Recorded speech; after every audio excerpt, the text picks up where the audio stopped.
Entonces, vamos a ver unas de las generalidades patológicas de los vasos sanguíneos, porque irónicamente, aunque tú no lo creas, gran parte de las enfermedades que nosotros conocemos hoy en día tienen su componente vascular, o mejor dicho, el daño a los vasos sanguíneos es el comienzo de estas enfermedades.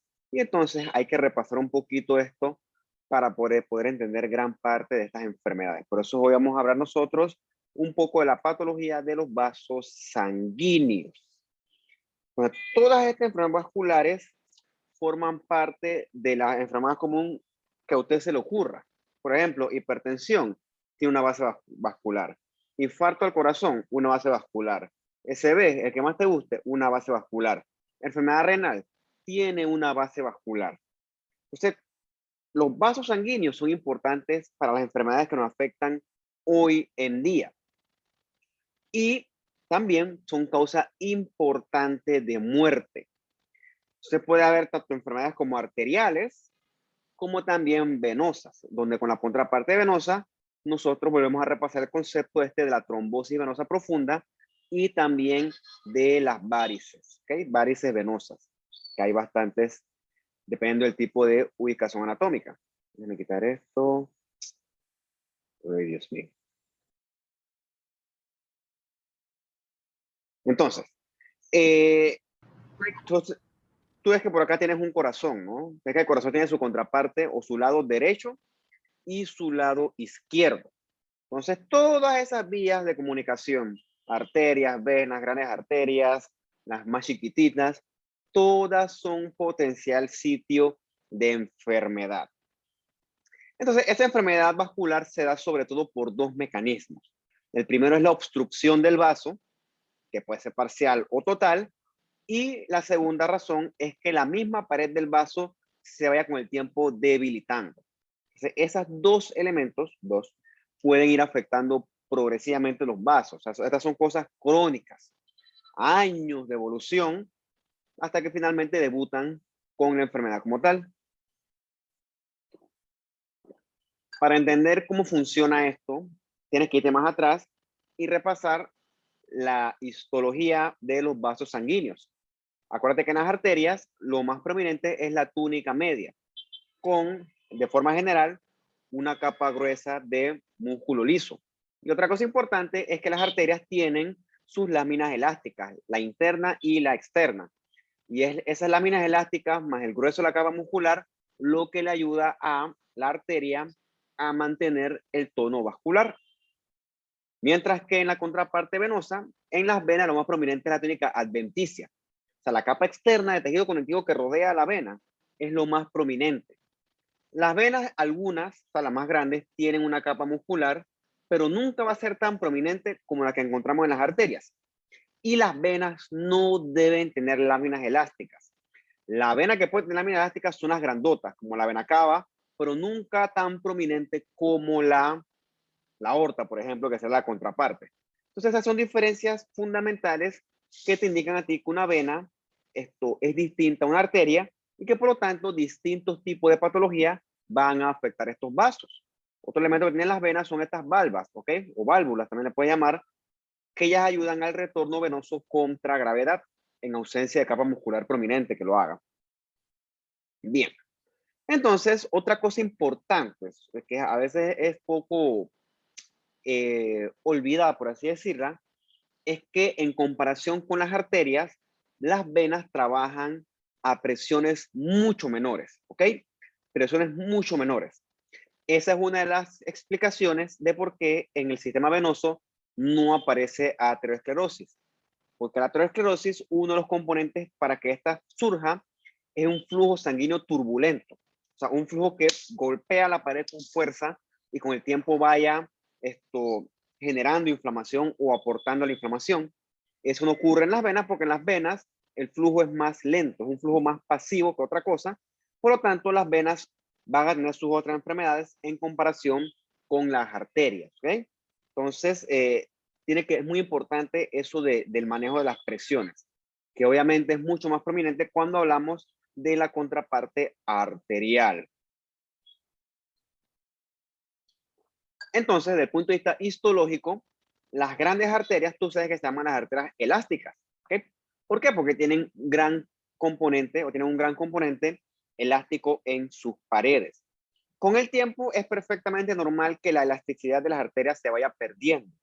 Es más, decía un cardiólogo con el que una vez estamos hablando, que casi todos los pacientes mayores de 90 años, todos van a tener algún grado de hipertensión. ¿Por qué? Porque es parte normal del envejecimiento de las arterias. Claro, es normal con el envejecimiento. O sea, nadie se va a morir por una presión un poquito alta. Pero con una presión anormalmente alta, la cosa sí cambia bastante. Y más si el paciente es diabético e hipertenso y no se controla. Otro compartimiento u otra clasificación es las arterias musculares, ¿okay? Que son como las subdivisiones, que esas son las que se contraen o se dilatan. ¿Okay? También están las pequeñas arterias o las arteriolas, que es donde la presión arterial se regula. Luego se viene el lecho capilar, donde sale intercambio gaseoso de nutrientes. Luego viene el sistema venoso, con la vénula postcapilar, que usted la conoce ya, ¿no? Que es donde los leucocitos migran durante la inflamación. Y entonces las venas, al tener un menor tono vascular, son vasos más susceptibles a sufrir compresión externa, al ser invadido por tumores, a dilatarse, etcétera, ¿no? Y después también tenemos la contraparte de los linfáticos, que bueno, de ella mencionamos un poquito más cosas, de cosas más adelante. Bien.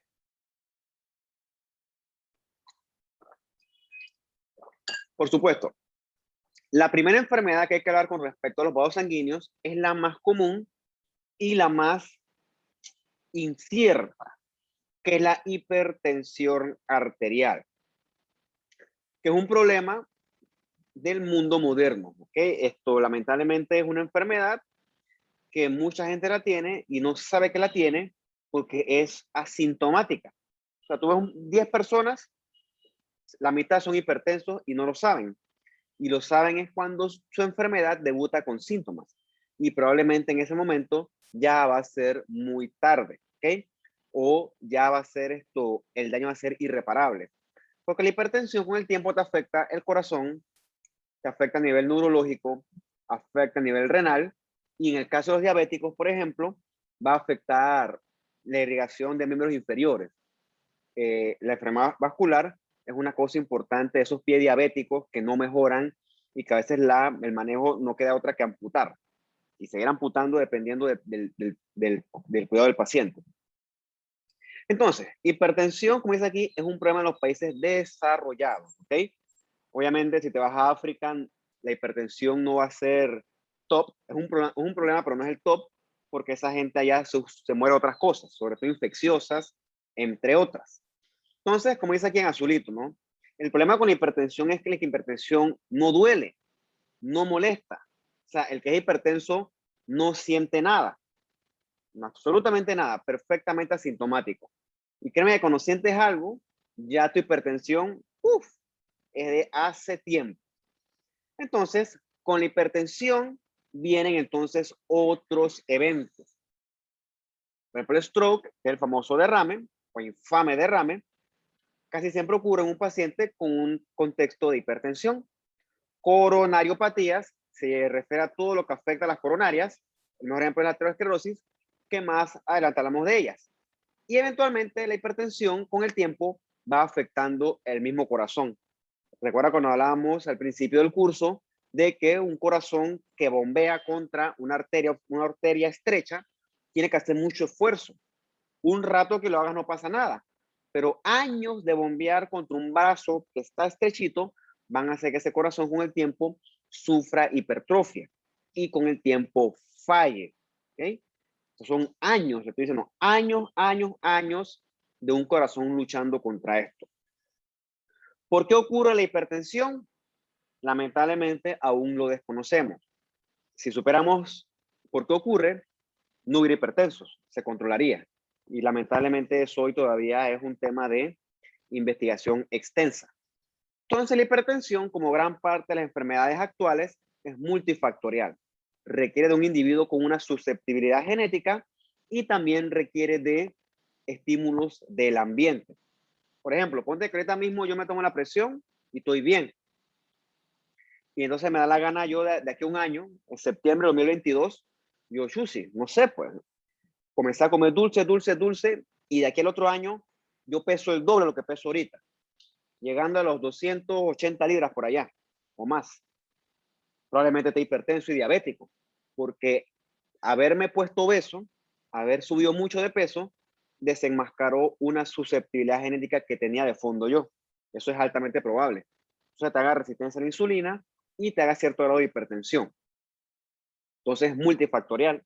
Mientras tenga un peso adecuado, estoy bien, pero donde subo de peso, ¡puf!, todas esas cosas salen a la luz, se desenmascaran. Bien, según el libro, y habría que ver en Panamá cómo es esto, 25% de la población es hipertensa. O sea, una de cada 4 personas es hipertensa. Eso es buco. Eso es mucha gente hipertensa. Bastante.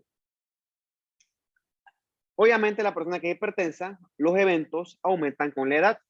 Ponte que yo soy hipertenso ahorita. ¿Okay? No es que me va a dar un infarto ahorita. Probablemente me da a los 50, 55, 60 años. O sea, entre más viejo, más riesgo tengo de que la hipertensión haga un estrago en mi cuerpo.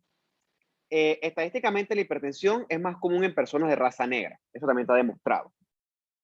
Entonces, la hipertensión, cuando la detectan, hay que tratarla, ¿no? Va a haber medidas farmacológicas y no farmacológicas que hablaremos más adelante.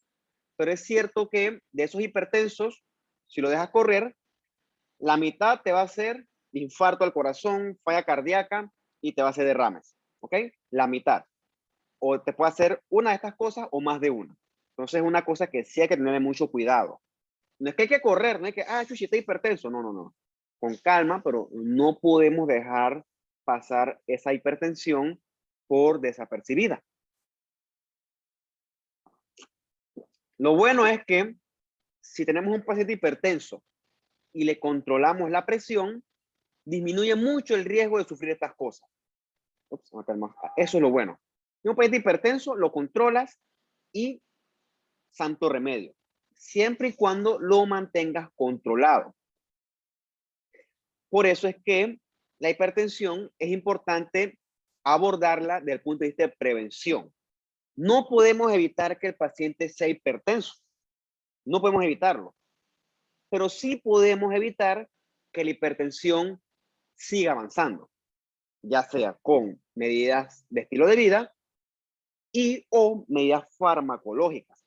Y eso es un logro muy importante en la medicina preventiva. Por eso es que tú ves que en un examen de rutina siempre está incluida la toma de presión, porque es la única forma de hacer el screening al paciente hipertenso, porque repito, yo no sé si soy hipertenso. Yo me tomé la presión cuando, como hace un año, en agosto del año pasado probablemente, y no me la he vuelto a tomar ahorita. Puede, Dios no quiera, aquí no hay madera, qué lástima, que yo soy hipertenso, ¿no? Pero créeme que yo no siento nada, nada. Estoy totalmente asintomático, estoy cool, pero puede que esté hipertenso. Entonces, por eso es que tienes que hacer tu chequeo anual, periódico, cosa de que, puff, si sales hipertenso u otra cosa, se te maneja a tiempo. Recuerda que lo que queremos evitar aquí son las complicaciones. Va a haber un 5% de pacientes que van a tener mayor mala suerte, van a pasar lados y te van a hacer una hipertensión maligna, una presión arterial altísima que no mejora con el manejo y eso destruye los órganos blancos muy rápido. Órganos blancos son el cerebro, el corazón, los riñones y los ojos, ¿no? Lo destruye muy rápido. Bien. La hipertensión puede ser idiopática.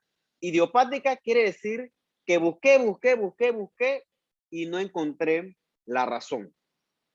Lamentablemente, ese es el 95% de los casos. Otro 5% es secundario, por ejemplo, a una enfermedad renal, o una enfermedad de los vasos renales, o hay ciertos tumores que producen sustancias que estimulan a la hipertensión. Por ejemplo, un feocromocitoma que produce catecolaminas es una causa de una hipertensión en un paciente joven.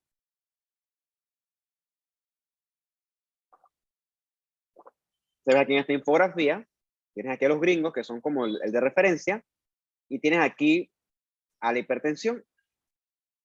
38% son obesos, casi 800,000 van a hacer un stroke, 16 millones van a hacer una enfermedad coronaria O sea, la hipertensión hace estragos, ¿ok? O sea, ser hipertenso y no manejarse o no controlarse es una cosa que, chuleta, es terrible. Bien, ¿por qué ocurre la hipertensión? Bueno, antes de preguntarte por qué ocurre, tienes que entender cómo trabaja un vaso sanguíneo. Una manguera, un vaso sanguíneo, una manguera por medio de la cual corre sangre. ¿Ok? Ahora imagínate la manguera. La manguera, si tú la abres mucho, la tensión de la manguera aumenta. Lo mismo ocurre con tu vaso. ¿Ok? O sea que si tienes mayor cantidad de sangre fluyendo, obviamente la presión arterial va a ser mayor. Y lo otro que es importante es el mismo tono de la pared del vaso. Si comprendes esas variables biomecánicas del vaso sanguíneo, puede que entiendas cómo se puede dar la hipertensión. O sea, por ejemplo, un paciente puede ser hipertenso porque tiene una disminución renal en la excreción de sodio. O sea que el paciente, en vez de botar sodio, todo se lo está quedando para él. Y tú sabes que el sodio se reabsorbe con agua. Entonces, el paciente está sobrecargado de líquidos. Y ese líquido, gran parte se queda dentro de los vasos. Entonces, ese paciente va a estar hipertenso. Entonces, que los pacientes que sufren de los riñones, gran parte van a ser hipertensos por el manejo de los electrolitos, sobre todo sodio, entre muchas otras cosas, por cierto. Puede que tenga el vaso un aumento de la resistencia vascular. Eso tiene que ver con, como tú dabas fisiología, con esto los receptores adrenérgicos. Entonces esos receptores estimulan al vaso y aumentan el tono vascular, por ejemplo. También puede aumentar la frecuencia cardíaca, la fuerza de contracción, etc. También hay factores genéticos. Por ejemplo, si tu papá es hipertenso, tú estás más propenso a ser hipertenso, porque probablemente tú estás heredando una variable que te predisponga a esto, como por ejemplo, genes que favorezcan la disminución de la excreción renal de sodio, por ejemplo. Y como siempre, lo más importantes son los factores ambientales. Y digo lo más importante porque son factores que, por mucho que uno quiera, no puede eliminar de su vida. Por ejemplo, yo estoy seguro que nadie quiere ser obeso. O sea, el que es obeso no quiere ser obeso. Y ya ha intentado de muchas formas bajar de peso, pero no puede. Entonces, es difícil, ¿no? Otra cosa, el tabaquismo. Tira línea, ¿no? El que fuma, deja de fumar no es fácil. Y eso le suma el estrés. Entonces es como un círculo vicioso. Sedentarismo, por ejemplo. ¿Cómo tú le dices a una persona que vive en Chorrera, que trabaja en la ciudad, tira línea, entra a las 7 de la mañana, tienes que levantarte a qué hora? Como a las 4 de la mañana. Para estar aquí en tu trabajo a las 7 de la mañana, para salir a las 3 de la tarde o las 4 y estás llegando a Chorrera a qué hora? 7 de la noche, 8 de la noche. O sea, 7 a 7, por siendo generoso. ¿Cómo yo le digo a esa persona que tiene que hacer ejercicio?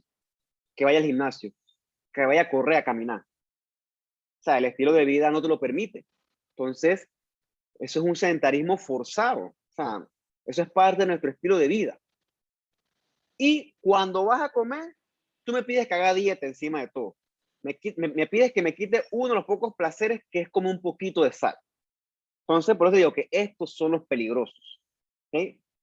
Estos factores de vida que son inherentes a nuestro propio estilo de vida, tristemente son los que hoy en día nos están matando. Porque, ya te los desglosé uno por uno, pero es que son difíciles de eliminar de nuestra vida. Es muy difícil eliminar estos factores ambientales. No es imposible, pero es muy difícil. O sea, dile a una persona normal que te haga ejercicio. Cha, ¿en qué tiempo? Porque créeme que el tiempo que tengo libre es para descansar o para hacer cualquier tarea, pero para hacer ejercicio. Entonces, si tú estás loco, yo tengo tiempo para eso. Bien.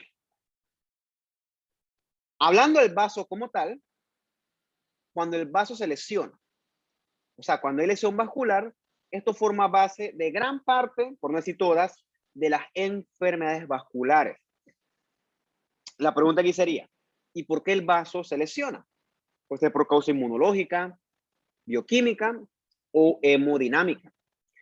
Entonces, en este punto tenemos que regresar a las clases anteriores donde discutíamos qué ocurre cuando una célula sufre daño. ¿Ok? Recuerda que la célula responde al daño y trata de adaptarse. La célula se puede adaptar, pero esa capacidad de adaptarse es limitada. O sea que si el agente lesivo supera esa capacidad de adaptarse, entonces viene la lesión irreversible, o sea, viene la lesión patológica. Entonces, una vez que yo sufra daño a mi vaso lo aguanta bien. Pero si sufre daño constante, entonces ahí sí puede que yo salga más afectado. Entonces, un vaso con una lesión patológica, o sea, una lesión que no pueda manejar, puede sufrir varias cosas, o puede llevar a varias cosas.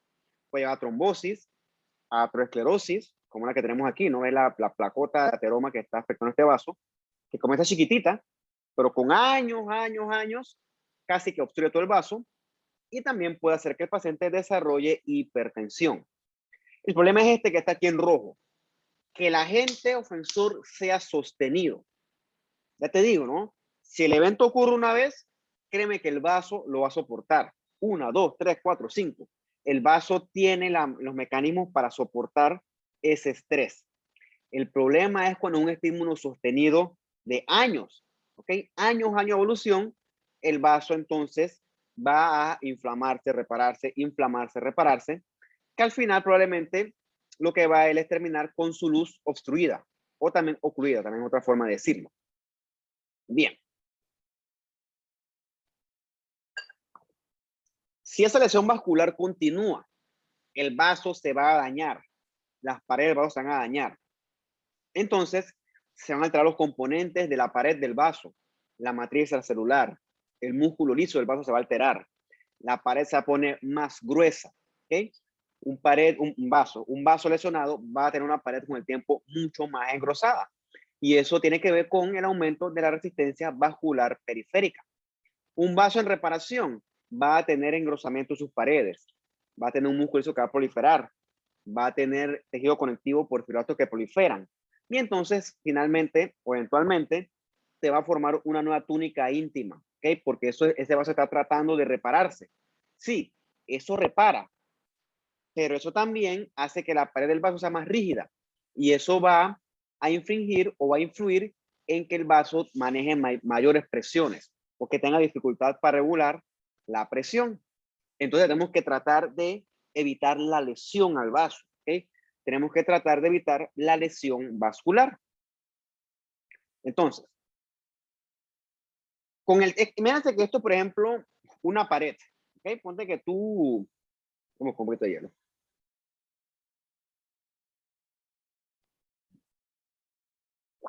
Que anda sol.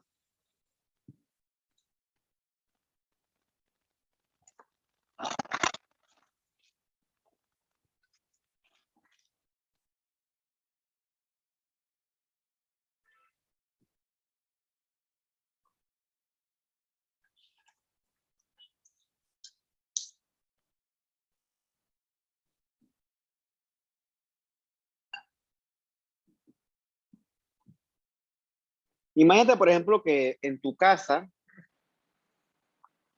vamos a decir la casa de tus padres, ¿no? Porque casa de tus padres que puede tener, digamos que tiene 50 años de que la construyeron, que es un número aceptable.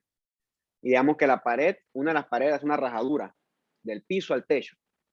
Y tú vienes un día con un poquito de cemento y tú repellas tu rajadura. Y a los meses vuelve y se raja. Y tú vuelves y repellas. O sea, realmente tú no estás haciendo nada ahí. Tú tienes que ir a estudiar por qué esa pared se te está rajando.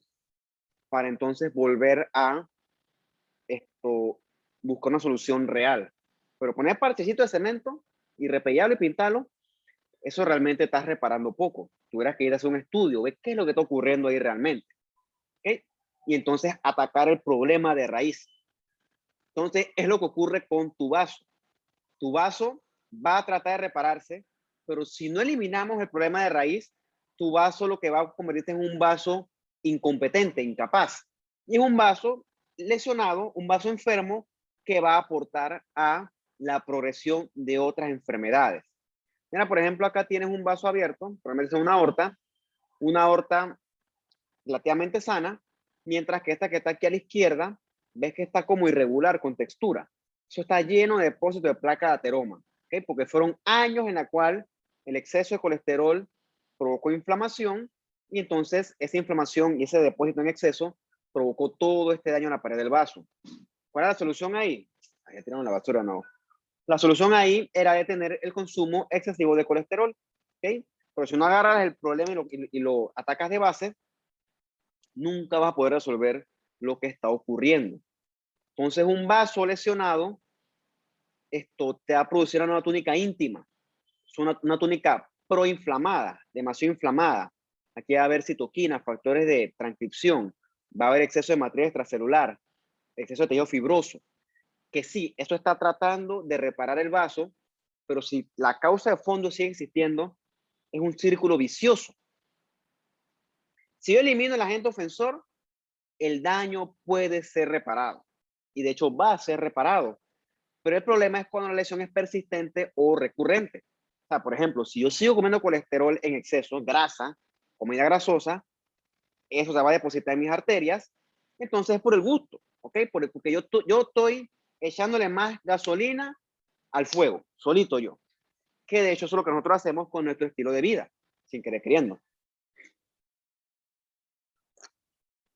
¿Qué ocurre? Con el tiempo, ese vaso en reparación va a ser como una pared llena de cemento repellado. O sea, una pared que va a estar toda gruesa, irregular, de tanto cemento que le has echado. No sirve para nada. Hay que tirar todo abajo porque eso no sirve. Bueno, lo mismo ocurre con el vaso. El vaso, la luz antes era así y de tanto repellarse se pone aquí, ahí.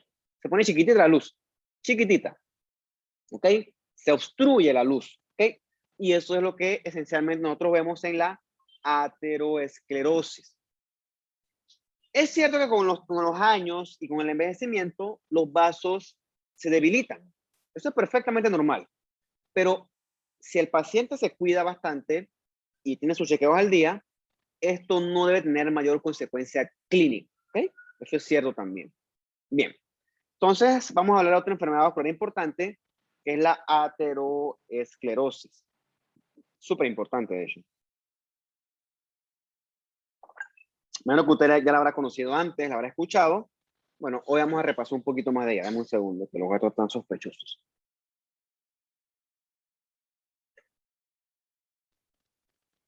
Dios mío. Cara de huevo, tú comes eso, ¿no? Tú tienes comida ya. Ay, fuera. Ay, fastidio.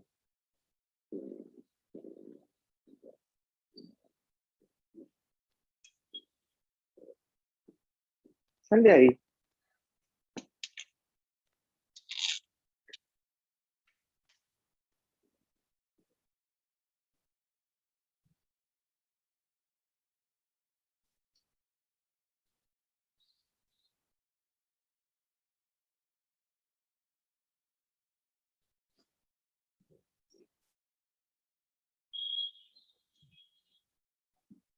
Ok, la ateroesclerosis.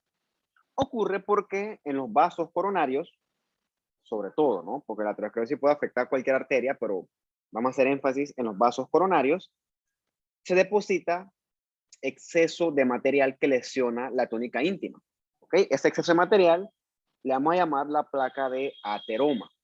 ¿Qué ocurre? La placa de ateroma puede ir creciendo, creciendo, creciendo, creciendo, creciendo con el tiempo y eso va a ir obstruyendo cada vez más la luz del vaso. ¿Por qué es importante que obstruya la luz del vaso? Porque quiere decir entonces que a través de esa arteria va a correr menor cantidad de sangre que una arteria limpia. ¿Ok? Entonces, eso es lo que le provoca al paciente los síntomas de angina, o sea, ese dolor en el pecho, cuando aumenta la demanda del corazón, como por ejemplo al hacer ejercicio, porque el corazón comienza a latir, demanda más sangre, pero no puede llegar más sangre porque el vaso está todo obstruido. Eso se llama angina. Eso lo veremos la próxima clase cuando hablemos del corazón. ¿Cuál es el problema? Esta placa de ateroma se puede romper, ¿ok? Porque esto es frágil.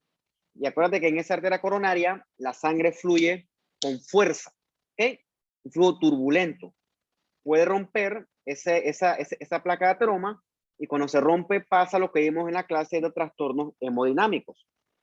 Sangra eso, las plaquetas llegan, se agregan y entonces forman un tapón plaquetario dentro de la arteria coronaria. Eso se llama una trombosis dentro de esa arteria, valga la redundancia, y eso obstruye súbitamente el vaso. Y cuando eso pasa, el paciente se infarta. ¿Ok? Todo está bien mientras esa placa esté estable. Pero cuando esa placa crece mucho y se rompe, entonces viene el problema. Entonces la meta quizás es evitar que la placa se forme. Pero les adelanto que eso es prácticamente inevitable. Prácticamente inevitable. Tú lo que puedes evitar es que progrese más rápido. ¿Ok? Y después lo que puedes evitar es que se agreguen las plaquetas. Por eso es la famosa cardioaspirina. Es una pregunta del examen, si no me equivoco. Las plaquetas son antiagregantes. Las plaquetas. La aspirina es un antiagregante plaquetario. ¿Ok? No un anticoagulante. La aspirina evita que las plaquetas se agreguen. Por eso es que tú en la televisión, la propaganda de cardioaspirina. ¿Ok? Para evitar que el paciente que tiene una placa de ateroma se rompa y las plaquetas se agreguen. Porque realmente es muy difícil evitar que la placa deje de crecer. No es imposible, pero sí es difícil. O sea, lo que queremos evitar es que se obstruya totalmente el vaso. Y eso sí lo podemos evitar gracias a la aspirina infantil, en este caso, que es la cardioaspirina de 80 a 100 miligramos, de nuevo, que lo que hace es evitar la agregación plaquetaria. El sitio más común que afecta esta aterosclerosis, ya le dije que son las coronarias, ¿ok?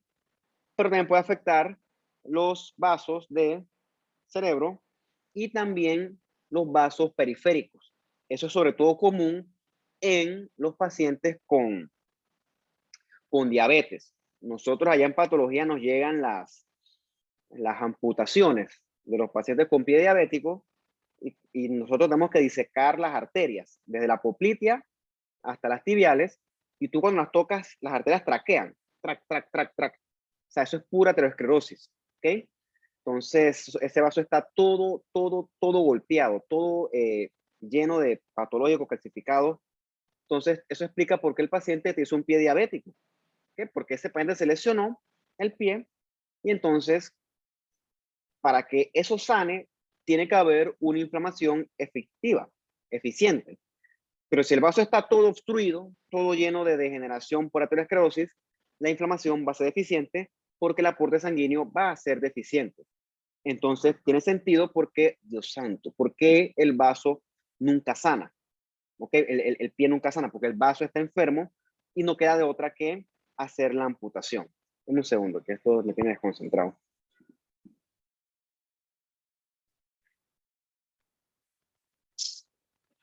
Y esta parte,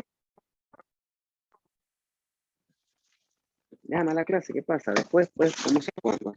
Ahorita no. Decía.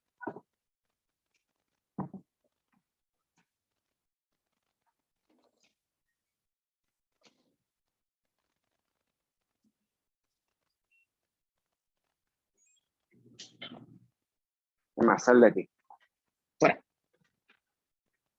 Oh, ¿qué pasa, oye? Me manda para el balcón.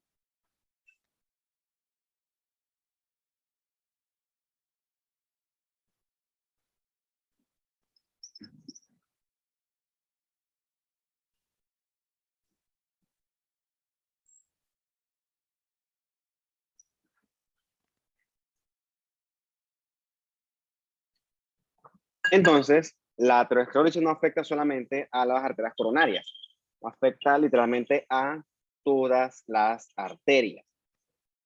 Además está decirle que es una causa súper importante de morbidez y mortalidad en los países desarrollados. Entonces, esta placa de ateroma que tú ves aquí va a tener muchas grasas, sobre todo colesterol, va a tener tejido necrótico porque todo esto se inflama y eventualmente esa inflamación se va a reparar y también va a tener tejido fibroso. Todo eso ocurriendo en ciclos continuos en infinitos, ¿ok? A menos que corrijas la causa de fondo. Entonces, esta placa puede crecer lo suficiente para llegar a obstruir el vaso. Cuando el vaso queda todo obstruido, se llama estenosis. Bien. Con el tiempo, si la placa crece mucho, puede romperse. Cuando se rompe, sangra. Y esa sangre hace que las plaquetas se agreguen y eso puede llevar a una trombosis que obstruya el vaso como tal. ¿Qué ocurre cuando esa trombosis se da? La pared del vaso queda toda obstruida y entonces la sangre no puede pasar a el tejido que tiene que irrigar. ¿Okay? Entonces, eso va a llevar con el tiempo a isquemia, a lesión celular por isquemia, que eso es lo que ocurre, por ejemplo, en los infartos del corazón y en los SBs isquémicos. Entonces, hoy en día, en los países en desarrollo, es común las dietas hipercalóricas. Por ejemplo, vete al McDonald's y el combo que más te gusta, cuenta de las calorías. Son demasiadas calorías, una dieta hipercalórica. Entonces, esos estilos de vida con ese tipo de dietas son los que hacen que estos eventos tipo aterosclerosis avancen y que tengamos una tasa A relativamente alta de enfermedad coronaria, que con el tiempo termina en muerte por infarto, ¿no? Por enfermedad cardíaca isquémica, que veremos con un poco más de detalle en la próxima clase. Entonces, esto es lo que vemos nosotros en una placa de ateroma. Va a haber un montón de colesterol. A los macrófagos no les gusta el colesterol y ellos llegan a fagocitar ese colesterol. O sea, llegan a inflamar. Esa inflamación es lo que hace que la placa con el tiempo vaya creciendo. Y si le depositas más colesterol, más crece, más se inflama. ¿Ok? Entonces, eso con el tiempo va a hacer que también se intente reparar eso. ¿Okay? Se forma una cubierta de tejido fibroso. Eso hace que la placa crezca todavía más. Eso es un vaso enfermo, que con el tiempo la placa va a crecer tanto que puede obstruir todo el vaso o romperse. ¿Okay? Y entonces debutar como un infarto per se. ¿Okay? Entonces, la aterosclerosis es súper común. ¿Okay? Súper común. Y tú lo ves más en países desarrollados, sobre todo con estas dietas hipercalóricas, estilo de vida sedentario, obesidad, diabetes, etcétera. ¿Okay? Tiene mucho que ver con el tipo de dieta. Existen ciertos factores de riesgo para la aterosclerosis, esencialmente son lo mismo que para la hipertensión. Por ejemplo, están los factores genéticos. Si tu padre y tu madre sufren de aterosclerosis, es altamente probable que tú también tengas mayor riesgo de sufrirla. ¿Okay? La edad, ¿no? Obviamente, entre mayor edad, más probable es que la aterosclerosis debute como una manifestación como tal. O sea, por ejemplo, yo puedo tener ahorita mismo cierto grado de aterosclerosis, pero es asintomática, ¿no? Pero obviamente, 20 años más que me pongas, mi plaquita va a crecer y puede que entonces sí debute con síntomas yo, pero ahorita no. Otra cosa importante es que las mujeres premenopáusicas, o sea, las mujeres antes de los 45, 40 años, están protegidas contra la aterosclerosis. Eso se explica por los estrógenos, que es un efecto protector. Por eso es que tú ves que es ultra raro ver un infarto en una mujer joven. Eso es súper extraño. Eso es anormal. Mientras que en los hombres sí es más común, desde el punto de vista estadístico, ¿no? Pero claro, se ha visto que cuando haces terapia hormonal de reemplazo, realmente no hay beneficio. Entonces son cositas que estimulan a la lectura, ¿no? Pero nada más se lo menciono porque, Dios mío, es mucho material para esta clase. Bien. Vamos a hablar un poquito de la epidemiología de la aterosclerosis y de los factores de riesgo que podemos modificar. Por ejemplo, a mí me gusta comer chicharrón, o mejor dicho, no chicharrón porque aquí no se puede conseguir. Yo soy un fanático de McDonald's. O sea, yo soy un tipo que yo todos los días tengo que tirarme un combo de 3 piezas de pollo, porque Dios mío, adicto, una adicción. Entonces, eso va a hacer que yo tenga una dieta altísima en grasas, ¿ok? Entonces, esa hiperlipidemia es un factor de riesgo para que se produzca la aterosclerosis. Entonces, eso es modificable. Entonces me decía el médico a mí, mira, estás gordo o estás obeso y vas por mal camino. Todos los días es mucho. O sea, si tú quieres una vez a la semana o 2 veces máximo, pero no puede ser todos los días, man. O sea, cuídate un poquito. ¿Ok? Entonces, ¿por qué? Porque ese exceso de colesterol se va a muchas partes, incluyendo a mis propias arterias que con el tiempo van a sufrir mucho. ¿Ok? Entonces aquí aparece la cosa de colesterol bueno y el colesterol malo. Que no es que sea malo y bueno, o sea, realmente eso es la forma fácil de aprendérselo. Por ejemplo, está el LDL, que es Low Density Lipoprotein, que es el que llamamos el colesterol malo. ¿Por qué es malo? Porque se deposita en los tejidos periféricos, siendo el tejido periférico más común donde se depositan las arterias coronarias. Las arterias en general, ¿ok? Pero el más susceptible es la coronaria. Mientras que el HDL es el colesterol bueno. ¿Por qué? Porque es el colesterol que se va al hígado y se excreta, o sea que se elimina. O sea, créeme que si yo eliminara todo el colesterol, no pasa nada. El problema es que cuando comienzo yo a almacenar y depositar el colesterol, entonces esto se evita evitando el exceso de consumo de colesterol en la dieta. Por eso es que esto de aquí, de dieta alta en colesterol, es un factor de riesgo modificable. O sea, esto es algo que puede salvar vidas potencialmente. La hiperlipidemia, bueno, tiene que ver con la dieta, pero hay ciertos pacientes que tienen una base genética, ¿no? Como cuando discutíamos nosotros, esta hipercolesterolemia familiar. Otro que ayuda es el consumo de las grasas buenas, ¿no? Como estos omega 3. Y otro que sí son muy malos son las grasas poliinsaturadas, ¿ok? Eso que tú encuentras en los dulces estos, los horneados y las margarinas, esos son muy perjudiciales. Eso deberás evitarlos en la dieta. Entonces, como dice el dibujito aquí, ¿no? 4 formas de prevenir aterosclerosis. Con una dieta balanceada, control de peso y haciendo ejercicio. Se puede, ¿no? Pero claro, repito, ¿quién tiene tiempo hoy en día para este tipo de cosas? Muy poca gente. Porque nuestro estilo de vida es muy exigente con respecto al tiempo. Eso no está bien, pero es una realidad. Bien. ¿Qué otras cosas puedo modificar para evitar la aterosclerosis o la progresión de la placa de ateroma? Puedo comenzar a hacer ejercicio. Digo, no es que voy a agarrar y voy a correr una maratón, pero sí puedo, por ejemplo, caminar en vez de, qué sé yo, en vez de ir a la tienda en carro, voy caminando. En vez de ir a buscar la ropa que está planchando en el carro, voy caminando. Bueno, ahí me queda cerca, no sé ustedes, ¿no? O sea, en vez de usar el elevador, uso las escaleras. Cositas así, ¿no? No es que tampoco me voy a meter en el gimnasio y que 3 horas al día, porque voy a quedar cogiéndole rabia a eso, porque no es tiempo efectivo, costo efectivo en el tiempo. Otra cosa, consumo moderado de alcohol. O sea, no es que no tomes, pero moderado. ¿Ok? La palabra clave aquí es la moderación. Este aumento del HDL es el aumento del colesterol bueno. Eso se logra con ciertos medicamentos. No voy a entrar mucho en detalle con eso. Otra cosa importante es el control de la obesidad.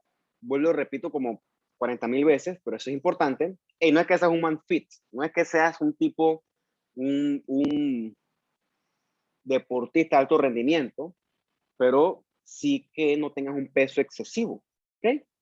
No es por la estética, es por la salud.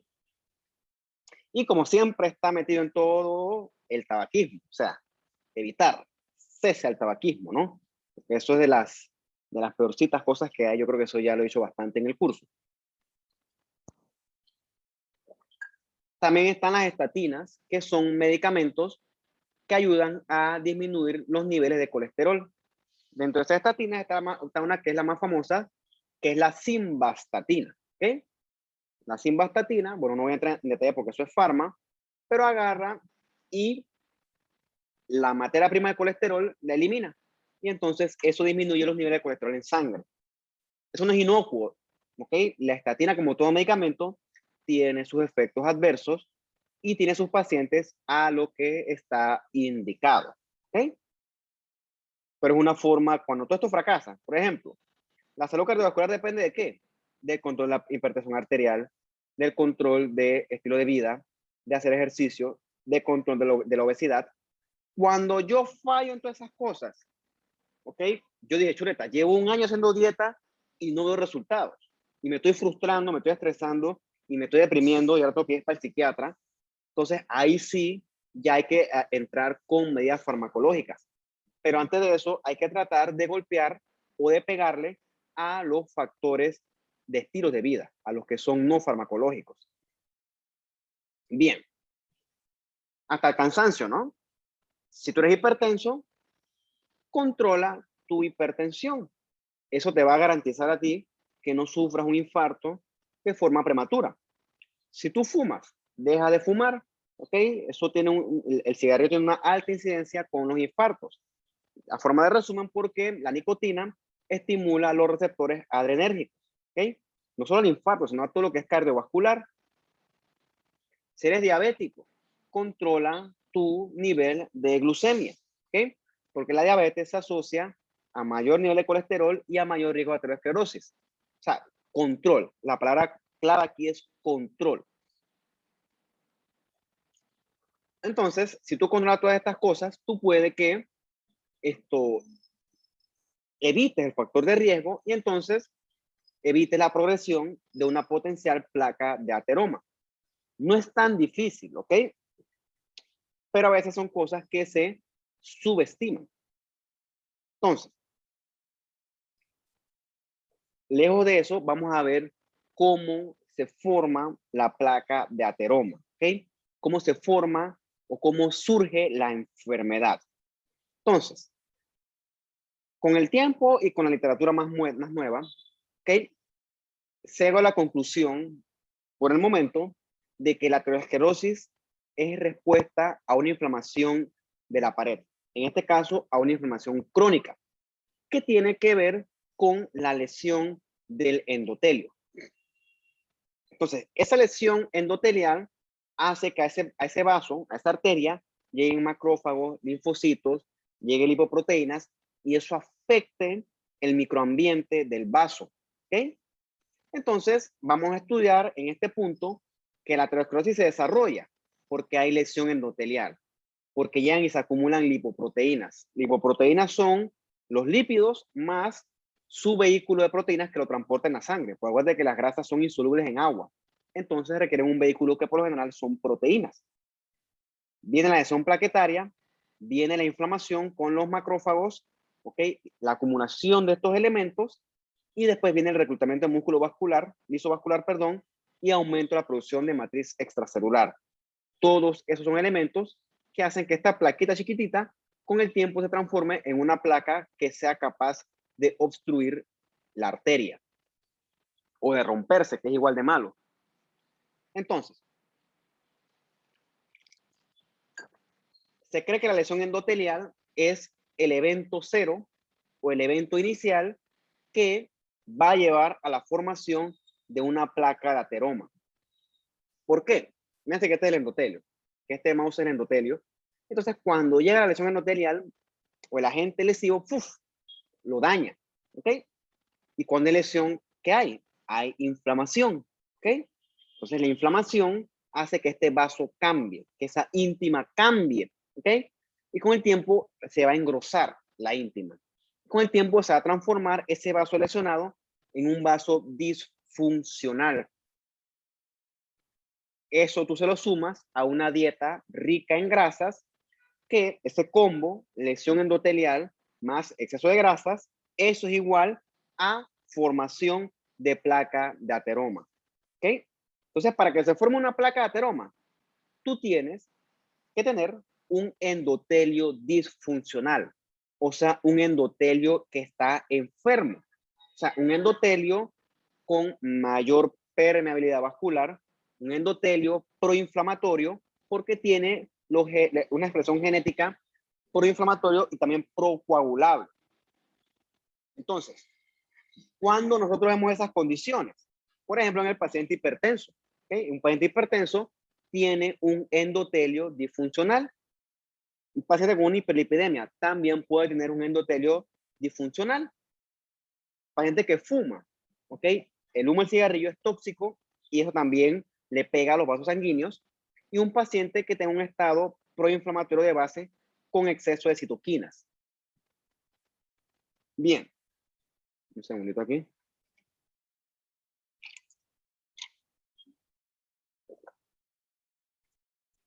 Otro evento importante es el contexto hemodinámico de las arterias coronarias. Por ejemplo, no sé si se lo imaginan, pero en una arteria el flujo sanguíneo es violento, ¿ok? Por eso es que tú ves a veces en la televisión, en unas películas, que en una cirugía cortan un vasito y la sangre sale como un chorrito. Eso no es del todo mentira. ¿Por qué? Porque en las arterias la sangre corre a mucha presión. Y si una arteria se lesiona, se secciona, la sangre va a salir disparada. Ahora imagínate cómo corre esa sangre en un vaso con una placa de ateroma. ¿Okay?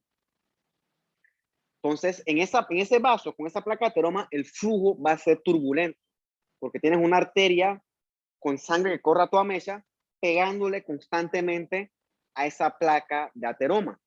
Entonces, eso va a provocar un flujo turbulento. ¿Okay?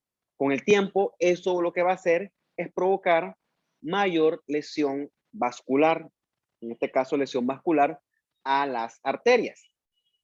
Debido a eso, es que en las venas, por ejemplo, donde el flujo no es turbulento, porque la presión es mucho más baja, nosotros no vemos aterosclerosis, porque en las venas ese flujo sanguíneo no es turbulento, no golpea la arteria y por lo tanto no se da la lesión vascular suficiente para que se provoque esta aterosclerosis. ¿Okay? En las venas hay otro tipo de enfermedades como las trombosis. Bien.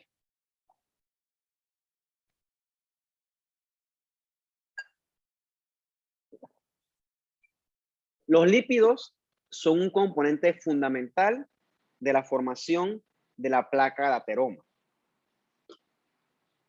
Como les mencioné anteriormente, los lípidos no son solubles en agua. ¿Ok? Agarra un aceite con agua y échalo para que tú veas que no se mezclan. Lo mismo ocurre en nuestro cuerpo. La grasa no puede viajar libremente en la sangre. Por lo tanto, ella tiene que viajar unida a las lipoproteínas. Entonces, la mezcla o la combinación de lípido más su lipoproteína se llaman los complejos de lipoproteínas. ¿Okay? Entonces, esos complejos pueden ser anormales y les llamaremos las dislipoproteínas. ¿Por qué ocurren? Porque puede haber mutación en las genes que las codifican, puede haber mutaciones en los receptores de lipoproteínas, como en el caso de la hipercolesterolemia familiar, o porque puede haber alteraciones en el metabolismo de los lípidos. ¿Okay? Por ejemplo, la diabetes predispone a eso. Entonces, en ese caso, lo que va a ocurrir de forma global es un mal manejo de los lípidos. O sea, los lípidos, en vez de tener un metabolismo adecuado, van a tener un metabolismo inadecuado y van a comenzar a depositarse en sitios donde no deben depositarse. Como por ejemplo, en las arterias, sobre todo en las arterias coronarias. Entonces, anomalías en estas lipoproteínas incluyen ese aumento del LDL, que favorece que se depositen el colesterol en sitios periféricos, tejidos periféricos, por ejemplo, las arterias coronarias. Va a haber esta disminución en HDL, que aguante que el HDL lo que hace es agarrar y llevarse los lípidos al hígado para que se excreten. Entonces va a haber disminución de él, por lo tanto los lípidos se van a favorecer que se acumulen en los tejidos, ¿ok? Se acumulen acá. Entonces todos esos lípidos se van a ir acumulando en la pared de tu vaso. En vez de ser excretados, se van a ir acumulando con el tiempo en la pared de la arteria y con el tiempo eso lo que va a hacer es que ese vaso se convierte en un sitio proinflamatorio basal constante, ¿okay? Por el mal manejo de los lípidos. Entonces, está más que demostrado que la aterosclerosis se asocia con la hipercolesterolemia. Entonces, en esos vasos lesionados tú encuentras colesterol sobre todo, ¿ok? Eso se asocia a anomalías genéticas y anomalías en el metabolismo de las lipoproteínas, ¿ok? O sea, que tiene que haber una predisposición genética y un factor ambiental. ¿Okay? La predisposición genética es que tengas defectos en los genes que codifican estas lipoproteínas y el factor ambiental es que comas exceso de colesterol. Si tienes esas dos cosas, entonces tú puedes estar frente a un paciente con una hipercolesterolemia familiar, ¿ok? Que es un paciente que tiene un muy mal manejo de los lípidos y los deposita todo de forma prematura en sus arterias. Entonces son los pacientes que hacen un infarto muy jóvenes, antes de los 30 años, 20 años.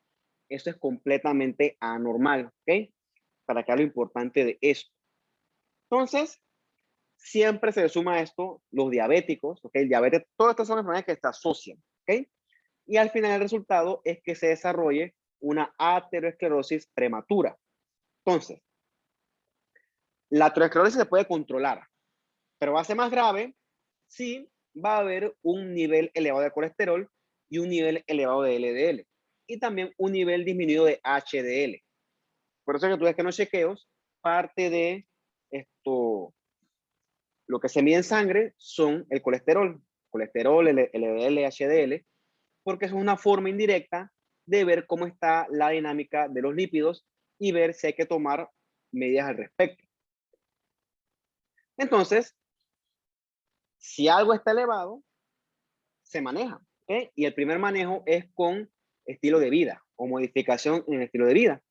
Entonces, tiene que ver con la disminución de las grasas en la dieta, ejercicio, etcétera, que ya hablamos de eso. Y si eso fracasa, pues, entonces utilizaremos ciertos medicamentos. Entonces, mira, por ejemplo, aquí tienes el colesterol en esta estrellita y ves que el colesterol se transporta en estos vehículos, ¿no? Uno de esos vehículos son el LDL. Entonces, lo que hace el LDL es agarrar y ¡puf! Estancarse en la arteria. Es el malo, ¿ok? Es el malo porque es un vehículo que te deposita el colesterol en la arteria. Mientras que el HDL, que es el verdecito este, ves cómo lleva el colesterol y lo lleva hacia el hígado, ¿ok? Para que en el hígado se metabolice y se excrete. O sea, realmente el colesterol no es malo, ¿ok? El colesterol es parte importante de nuestras membranas celulares. El problema del colesterol aquí es que el colesterol se deposita en el vaso, ¿ok? En la arteria, por culpa del LDL. Y entonces ese exceso de depósito genera un estado proinflamatorio en la pared del vaso. Y ahí viene entonces toda esta patogénesis de la placa de ateroma. Bien. Entonces, ¿qué le hace ese exceso de colesterol a el vaso sanguíneo? Bueno, ese exceso de colesterol o esa hiperlipidemia afecta a la función del endotelio, porque esa inflamación que va a provocar o que va a inducir va a aumentar la producción de radicales libres, ¿no? ROS, que son las especies reactivas de oxígeno. Entonces, ¿qué ocurre? Acuérdate que el vaso tiene un tono vascular que se contrae o se dilata dependiendo de las condiciones. Un vaso inflamado va a perder la habilidad de dilatarse, ¿ok? O sea, es un vaso que va a estar rígido, producto del exceso de inflamación que está induciendo esa hiperlipidemia. Entonces, con el tiempo, esa hiperlipidemia va a favorecer que se acumulen las lipoproteínas, va a favorecer que se acumulen los cristales de colesterol, ahorita les enseño cómo se ven, y también va a favorecer la acumulación de LDL, ¿ok? Todo eso por el exceso de colesterol, o sea, eso es algo que teóricamente se puede prevenir. Bien, con el tiempo, esa hiperlipidemia, o sea, ese exceso de colesterol, va a traer más macrófagos a la pared del vaso. Eso va a generar más inflamación, ¿ok? Más inflamación con mayor producción de radicales libres. Eventualmente, los LDLs van a ser oxidados por los radicales libres. Y cuando eso ocurre, entonces los macrófagos se comen el LDL, ¿ok? Y cuando ocurre eso, se ven así. Esto que está acá arriba son macrófagos, ves que el núcleo es central y ves que tienen como un citoplasma bastante blanco, así abundante, ¿ok? Como si fuera una espuma. Bueno, se les llama macrófagos espumosos, de hecho. En inglés son foamimacrófagos y son macrófagos que están comiendo o fagocitando activamente colesterol, porque a los macrófagos no les gusta el colesterol. Entonces, ellos comienzan a comerse ese poco de colesterol y eso lo que hace al final del día es generando un estado proinflamatorio dentro de la arteria. Con el tiempo ocurre esto que tú ves aquí. Ves la arteria del vaso, ves cómo está empujada la luz.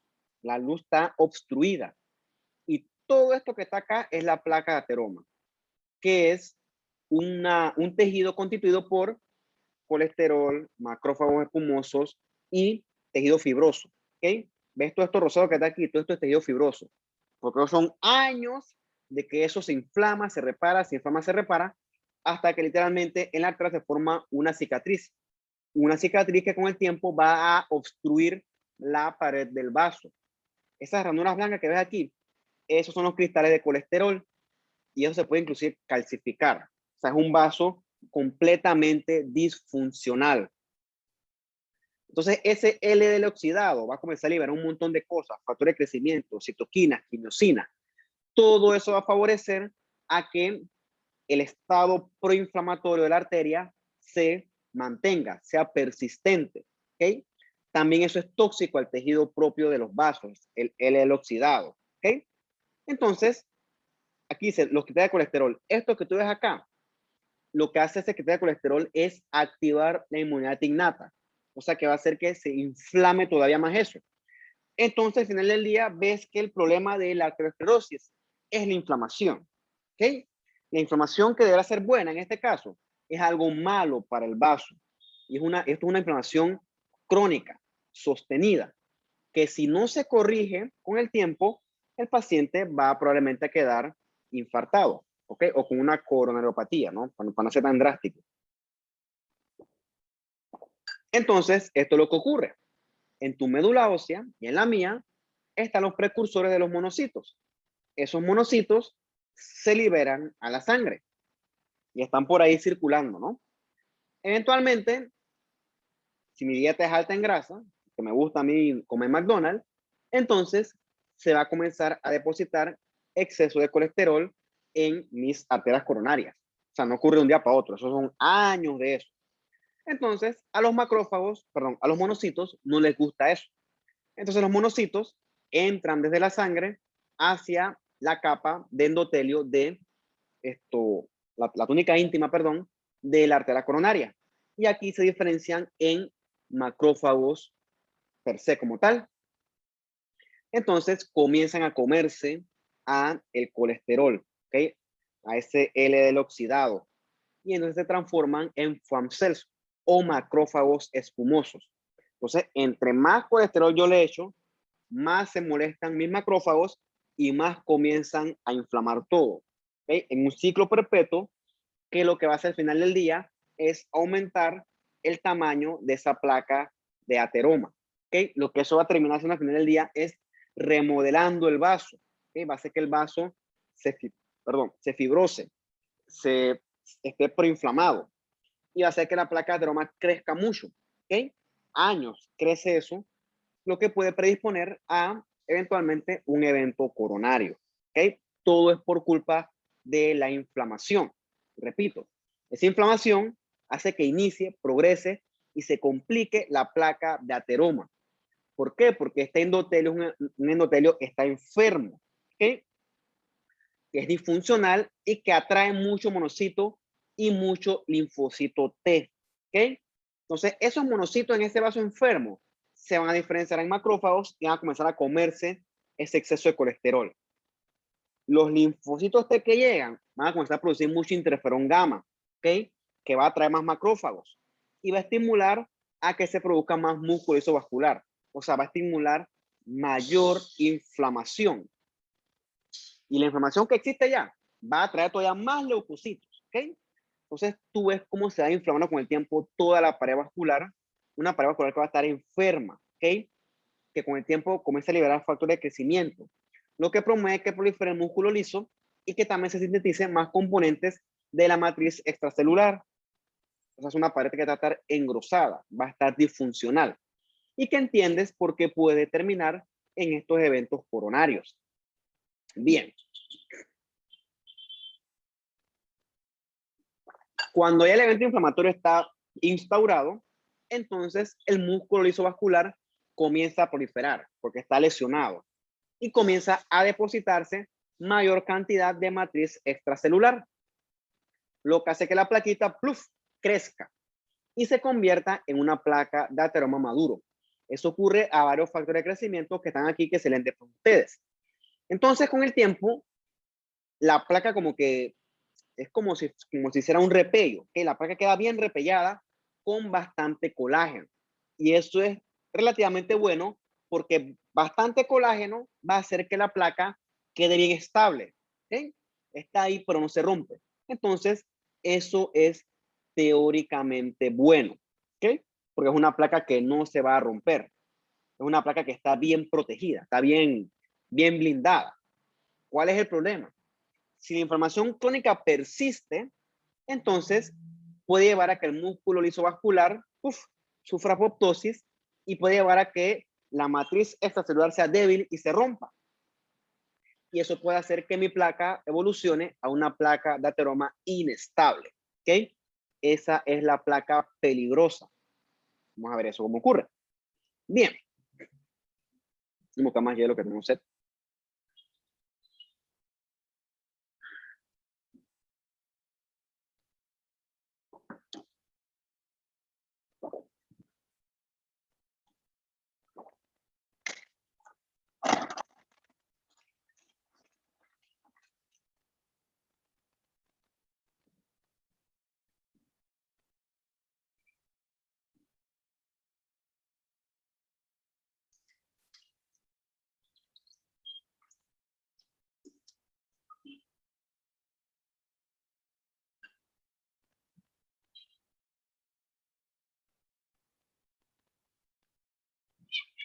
¿Qué sucede?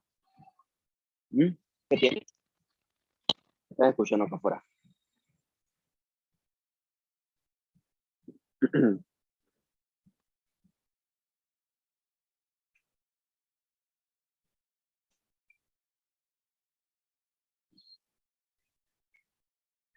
Uy, yo te caes.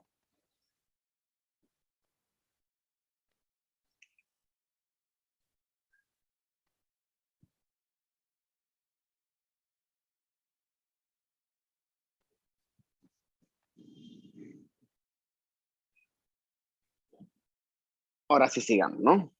Entonces, tenemos la placa de ateroma. ¿Cuál es el problema? Que la placa con el tiempo puede ir cambiando, ¿ok? Entonces, la placa con el tiempo se puede romper, se puede ulcerar y se puede erosionar, ¿ok? Sangra, ¿ok? Y eso hace que se expongan elementos procoagulantes que al final del día van a favorecer la formación de un trombo. O sea, eso es lo peligroso. Eso es lo que tenemos que tratar de evitar. Cuando la placa se rompe, sangra, ¿ok? Y se puede formar un hematoma dentro de la placa, ¿ok?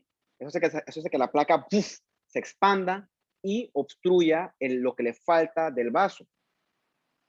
La placa también se puede romper y liberar debris de colesterol hacia la sangre. O sea, eso forma microémbolos.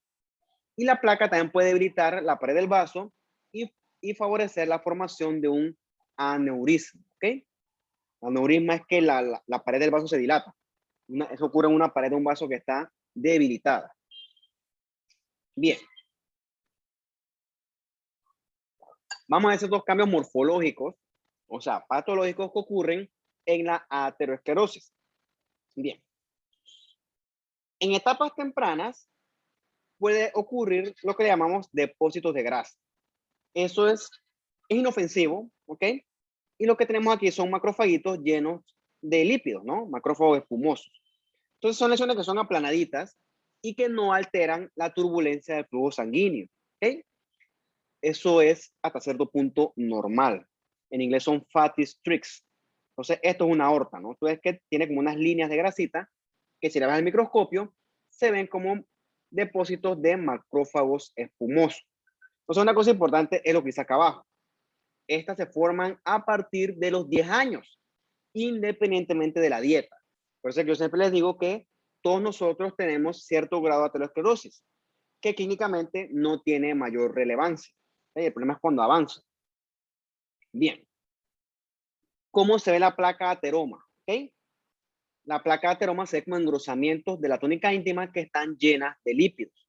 Por ejemplo, son estas lesiones elevadas, amarillas, 0.3 a 1.5 centímetros, chiquitas, pero se pueden romper, se trombosan y entonces se van a ver así rojas, chocolates, porque están llenas de sangre. Importante que son lesiones en parches, o sea que son discontinuas. Entonces, si tú agarras esta placa de ateroma, o esta que está acá abajo horrible, la cortas y la das al microscopio, ¿qué tú vas a ver ahí? Vas a ver células, ¿no? Vas a ver músculo lisovascular, macrófagos, linfocitos T, puedes ver matriz extracelular con colágeno y también puedes ver el componente de lípidos, tanto intracelulares como extracelulares. Entonces, esta que está aquí es una placa de ateroma antes de trombosarse, ¿no? Es que es amarilla, elevada, y cuando se trombosa, se sangran las placas de ateroma y se ven acá mucho más grandes, mucho más elevadas, porque se expande la placa como tal. Esto, lo de la B, es lo que queremos evitar. Bien, si agarras y ves el microscopio, lo que vas a ver es esto que está acá. Ves como la luz del vaso está chiquitita, ¿ok? La luz del vaso está obstruida. Entonces, en este vaso lo que tenemos aquí es un vaso que está todo lleno de fibrosis, ¿ok? Hay necrosis en la parte de la placa de ateroma, puede haber trombos, y esto que está acá, morado, son las calcificaciones. Es un vaso que está bien golpeado. Esto acá es una coronaria, por cierto. Bien. Cuando haces aumento, estas ranuras blancas acá abajo, esos son los cristales de colesterol. Esos cristales atraen más inflamación. Y esta placa es vieja, porque en esta placa lo que hay es más tejido fibroso. O sea, esta placa ya pasó por ciclos interminables de inflamación, reparación, que al final quedó toda esa placa como una gran cicatriz. ¿Ok? Entonces, con el tiempo, eso va obstruyendo cada vez más la luz del vaso. Y ves cómo aquí se calcifica. ¿Ok? Es una calcificación. Eso es esperado en la evolución natural de la aterosclerosis. Esto que está acá son el colesterol cleft, son los cristales de colesterol, son estas ranuras. Entonces, eso atrae la inflamación, ¿ok? Incluyendo los macrófagos espumosos, lo ves que están llenos de citoplasma amplio, abundante, con abundante material que parece espumoso, foame. O sea, eso es esperado verlo en las placas de ateroma. Bien. Una vez que la placa de ateroma llegó, creció y se instauró, el problema es que predispone a infartos al corazón, al miocardio, strokes, que son los derrames, y también predisponen a esta enfermedad vascular periférica, ¿no? Que es lo que se ve sobre todo en los diabéticos. Y también se asocia con estos aneurismas. Entonces, obviamente, esto no ocurre de un día para otro, ¿ok? Eso depende del tamaño del vaso afectado. Si es un vaso grande, pues no es tan dramático, pero si es chiquito como una coronaria, pues sí es más dramático, y depende del tamaño y de la estabilidad de esa placa de ateroma. O sea, si tú estás todo controlado, todo bien, no pasa nada. Pero si sale de control esa placa, entonces sí va a haber una consecuencia clínica bien dramática. Entonces, eventualmente la placa de ateroma puede crecer y puede tapar el vaso, tanto así que impide el paso de sangre. Entonces, cuando una coronaria tiene un 70% de oclusión, como lo ves aquí más o menos, entonces el paciente ahí sí le duele el pecho con hacer ejercicio. Eso se llama síntomas de angina. Entonces, el problema es cuando la placa de ateroma se rompe, se erosiona o sangra, ¿ok? Entonces, esas placas que sufren esos cambios, le llamamos placas que son placas de ateroma vulnerables. Son las placas peligrosas. Vulnerables o también le llaman inestables. Entonces, esas placas van a tener mayor inflamación, con mayor macrófagos espumosos y mayor cantidad de lípidos. Mientras que las placas que son ricas en colágeno son las estables y son las que no nos preocupan tanto. Entonces, el problema con la placa es si la inflamación persiste, ¿ok? Porque la inflamación persiste, la placa va a tener menor cantidad de colágeno, es una placa que va a ser más propensa a romperse y degradarse. Eso es lo que lleva a la formación de una placa inestable, que es la que nos preocupa. Entonces, en ese sentido, cuando todo esto ocurre, esto se puede manejar con las estatinas, ¿ok? Que lo que hacen es disminuir la cantidad de colesterol y disminuir la inflamación en la placa.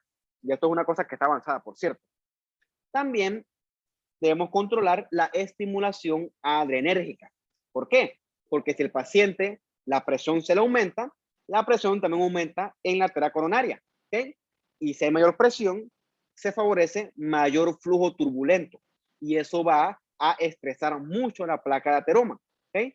Y puede hacer que se rompa y se convierta en una placa inestable. Por eso es que la gente dice, mejor dicho, la literatura dice que, que el infarto del corazón ocurre de 6 de la mañana a 12 de mediodía, porque teóricamente es a esa hora que el paciente está más estresado, ¿ok? A esta hora que el paciente está en un tranque, viendo el reloj que va a llegar tarde, eso le estresa, eso hace que su tono vascular aumente y eso aumenta la turbulencia en la placa. Entonces, eso favorece que la placa se pueda romper y el paciente se pueda estresar. Es en esas horas de la mañana que por lo general los infartos ocurren más, ¿ok? Porque el paciente está estresado, ¿ok? Tiene mucha estimulación adrenérgica. Importante, ¿no? Importante que no todas las placas de ateroma terminan en estos eventos coronarios, ¿ok? Por suerte son la minoría. Pero bueno, ya tienen la base de más o menos cómo ocurre esto. Bien, ya este es el grueso de la clase. Vamos a tomar unos 5 minutos y seguimos con lo otro que es un poco más corto.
Listo. Ok, entonces, ya solamente para que aumenten su vocabulario, porque el gran grueso de la clase era hipertensión y aterosclerosis, es para que conozcan estos otros conceptos, ¿no? Aneurismas son dilataciones que se pueden dar en los vasos sanguíneos, sobre todo las arterias.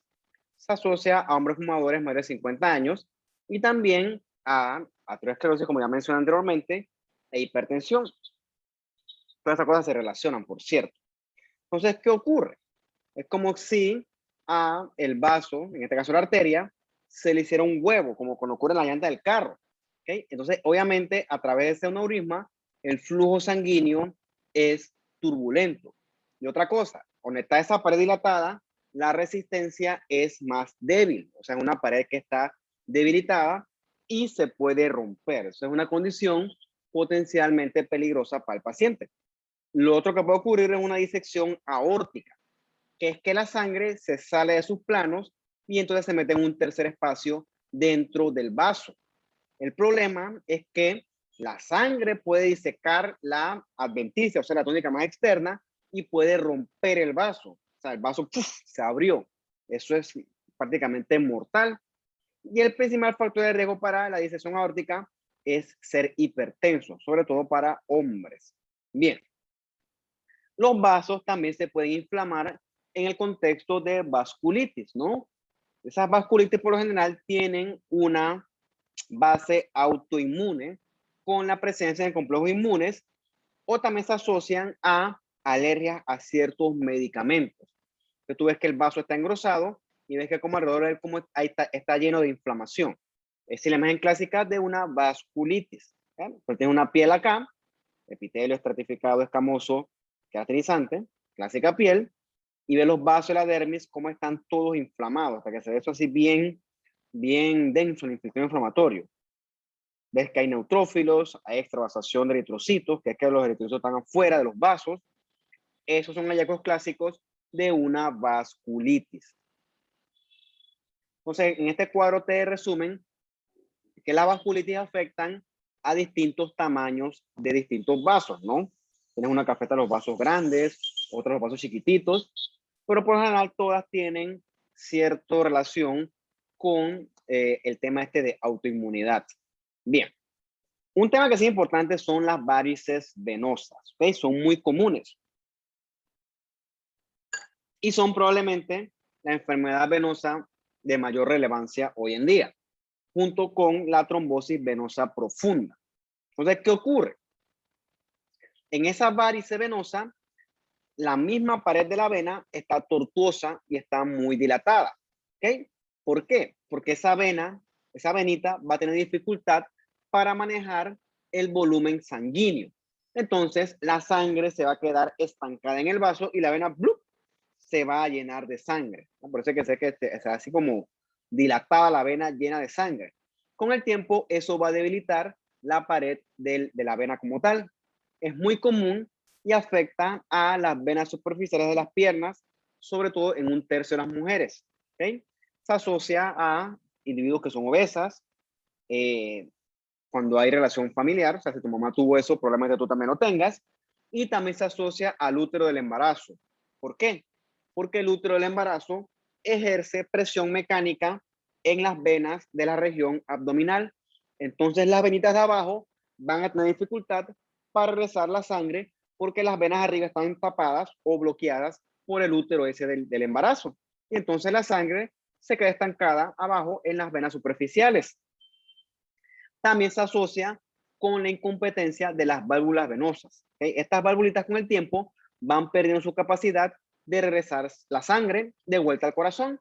Entonces, eso lo que favorece es que la sangre se quede estancada en las venas superficiales. Eso con el tiempo va a aumentar la presión hidrostática dentro de esas venas, lo que va a favorecer la formación de edemas con posterior congestión, trombosis y dolor. ¿Ok? Entonces, esto se puede complicar y la paciente puede tener edema persistente, la úlcera se le puede, perdón, la vena se le puede ulcerar, estas son las úlceras varicosas que son muy dolorosas, pero bueno, fuera de lo molesto y lo estético, es raro que haya embolismo, así que no nos preocupa tanto, ¿okay? Sí nos preocupa, pero no tanto. Entonces, eso se corrige con estilos de vida, por ejemplo, si la paciente es obesa, bajar de peso, etcétera, evitar sedentarismo, y también se puede resolver con medicamentos y aún con manejo quirúrgico también. Bien, también pueden surgir varices en otros sitios, ¿ok? En su momento estudiaremos en la clase de gastrointestinal cuando hay cirrosis hepática, ¿ok? Imagínate que el hígado es un sitio de paso de sangre, sangre rica en nutrientes, ¿ok? Entonces, digamos que un sitio de paso de sangre ya, para no entrar en detalle. Cuando el hígado está cirrótico, el paso de sangre se bloquea y entonces las venas que llevaban sangre al hígado se sobresaturan de sangre. Son venitas que no están acostumbradas a manejar tanto volumen y las venitas ¡plup!, se inflan. ¿Okay? Un ejemplo de eso son las varices, las venas esofágicas que se dilatan y te hacen varices esofágicas, ¿okay? Que se pueden romper y eso constituye una hemorragia digestiva alta. O sea, eso es altamente fatal. Y también pueden aparecer las hemorroides, ¿no? Que son esas dilataciones de las venas de la unión anorrectal. Eso ocurre porque la persona hace mucho esfuerzo cuando va al baño y ese esfuerzo con el tiempo ejerce mucha presión en la pared de la vena y la pared de la vena ¡pum!, se dilata, ¿ok? Entonces, eso forma una famosa hemorroide, ¿ok? Que es una varice de una vena de la unión anorrectal. Un efecto similar o un evento similar se da con el embarazo también, por un aumento en el manejo de presiones. Bien, la hemorroide per se es inofensiva, ¿ok? No te va a matar ni nada. El problema es que esta pared del vaso está debilitada. Se puede ulcerar por la fricción, se puede trombosar y puede sangrar. O sea, es muy incómoda. Pero fuera de eso, es realmente inofensiva, fuera de lo molesto. Bien. Y ahora sí, para concluir, un poquito los tumores vasculares. Ups. Creo que este lo conocimos ya en la clase anterior. Tenemos los hemangiomas, que son tumores benignos muy comunes en los que tú vas a encontrar estos vasos, canales vasculares llenos de sangre. Son sobre todo comunes en la edad pediátrica. Son estas lesiones en la piel que son pues algo impresionantes, pero lo bueno es que con el tiempo suelen desaparecer solos. Entonces afectan piel y mucosa oral.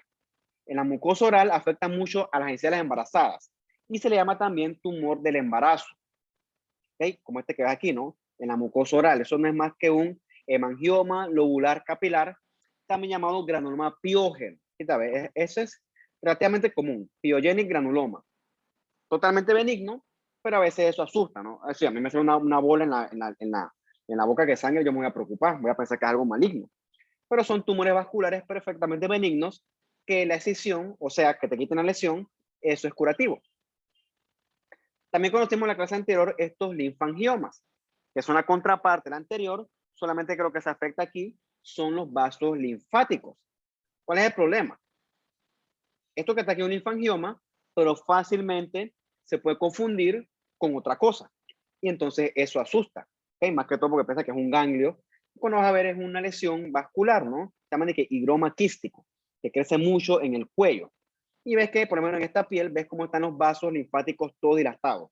Importante, sin eritrocitos. Y son tumores perfectamente benignos. ¿Qué pasó con esto ahora? Mi bobería. Uno que sí creo que no hemos discutido es el sarcoma de Kaposi, ¿ok? El sarcoma de Kaposi es un tumor que es muy común en los pacientes inmunocomprometidos, sobre todo los pacientes con SIDA. Este es un tumor curioso porque es un tumor vascular que está estimulado por un agente infeccioso, en este caso un virus, ¿ok? Herpes virus 8. Herpes virus 8 es el que se asocia al sarcoma de Kaposi. Entonces, en ausencia de inmunidad, ese herpes virus 8 estimula al factor de crecimiento endotelial vascular y lo que hace es que los vasos proliferen sin control. Entonces, eso genera lesiones en la piel y también en las mucosas. También puede afectar ganglios, puede afectar muchos sitios, ¿ok? Cuando son asintomáticos y cuando los microscopios son tumores de vasos que parecen ranuritas, ¿ok? Comportamiento intermedio, porque hay unos que son benignos y otros que sí pueden ser francamente malignos. Pero eso depende de la evaluación histológica. Pero es importante que sepan que estos se asocian a pacientes SIDA y que se asocian a una etiología infecciosa, herpes virus 8. Y finalmente, para terminar, está el angiosarcoma. Este sí es un tumor muy maligno de los vasos, ¿ok? Tumor muy maligno. Es un tumor que hace mucha metástasis y el paciente que lo tiene, eso es un tumor de muy mal pronóstico. Este tumor es malo, ¿ok? Invade, destruye, hace metástasis. Y miren ustedes, ¿no? 5%, solo el 30% sobreviven a los 5 años. O sea que el 70% que lo diagnosticas hoy, en 5 años van a estar muertos. Es un tumor bien maligno. Entonces, afecta habitualmente cualquier parte del cuerpo y tú lo que ves son canales vasculares rodeados de endotelio que es bien anormal, bien atípico, bien pleomórfico.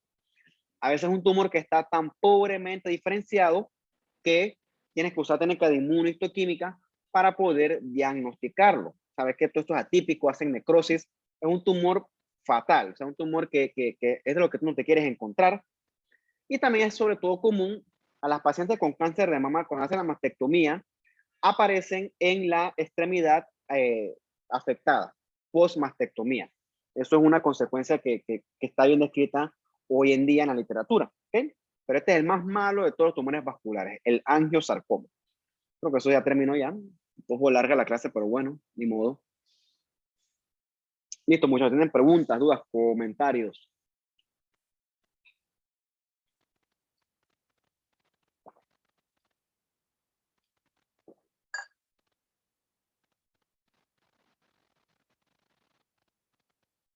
No, mucho material, ¿no? Yo sé que hay mucho material, pero bueno, así es la vida.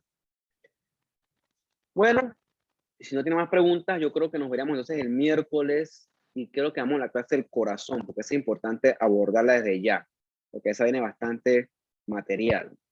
Vamos a ver, esa o infeccioso. Me gustaría más dar la clase del corazón.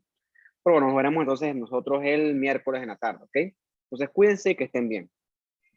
Ok, profe, Listo, muchas igualmente, gracias. profe, muchas gracias.